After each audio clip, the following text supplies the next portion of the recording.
Good morning বন্ধুরা, তোমরা কেমন আছো? আশা করি খুব ভালো আছো। আমিও খুব ভালো আছি। প্রতিদিনকার মতো আজকেও তোমাদের কাছে রেসিপি নিয়ে হাজির হলাম।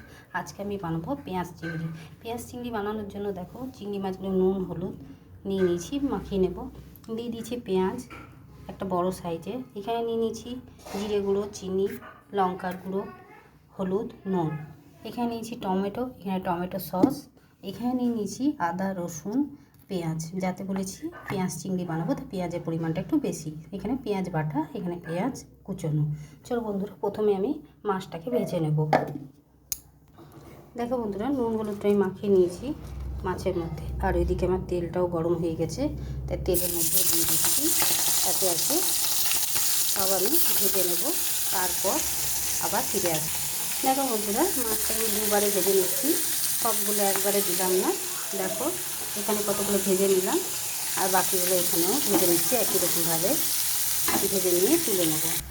দেখো বন্ধুরা, মাছগুলোকে তুলে নিয়ে ওই কড়াইয়ের মধ্যে যে তেলটা ছিল সেই তেলের মধ্যে আমি দিয়ে দিলাম পেঁয়াজটাকে হালকা ব্রাউনভাবে ভেজে নিচ্ছি।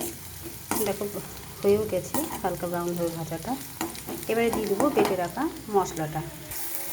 দেখো বন্ধুরা, মশলাটা দিয়ে দিলাম বেটে রাখা পেঁয়াজ, আদা, কাঁচা লঙ্কা আর রসুন। এবারে আমি একটু খুব ভালো করে কষিয়ে নেব, যাতে কাঁচা গন্ধটা না থাকে। এটা পেঁয়াজ চিংড়ি, তাই পেঁয়াজের পরিমাণটা একটু বেশি লাগবে। বেটেও দিতে হবে, কেটেও। আর দেখো মশলাটা কিন্তু খুব মসৃণভাবে নয়, একটু গোটা গোটা থাকবে, তবেই টেস্ট হবে এই রেসিপিটায়। আমি এবারে একটু খুব ভালো করে কষিয়ে নেব। দেখো বন্ধুরা, ঢাকা দিয়ে কয়েকবার নেড়ে চেড়ে নিয়েছি। এবারে দিয়ে দেবো গুঁড়ো মশলাগুলো, নুন হলুদ চিনি আর জিরের গুঁড়ো। ধনের গুঁড়ো দেবে না। এবারে এটা দিয়েও কিছুক্ষণ নেড়ে চেড়ে নেব, তারপর দিয়ে দেবো টমেটো। আবার আমি ঢাকা দিয়ে কিছুক্ষণ কষিয়ে নেব। দেখো বন্ধুরা, এবারে আমি দিয়ে দিলাম টমেটোটা দিয়ে কিছুক্ষণ আমি নেড়ে চেড়ে কষিয়ে নেব, যাতে টমেটোটা একটু গলে যায়। দেখো বন্ধুরা, মশলাটা বেশ ভালোভাবেই কষানো হয়ে গেছে।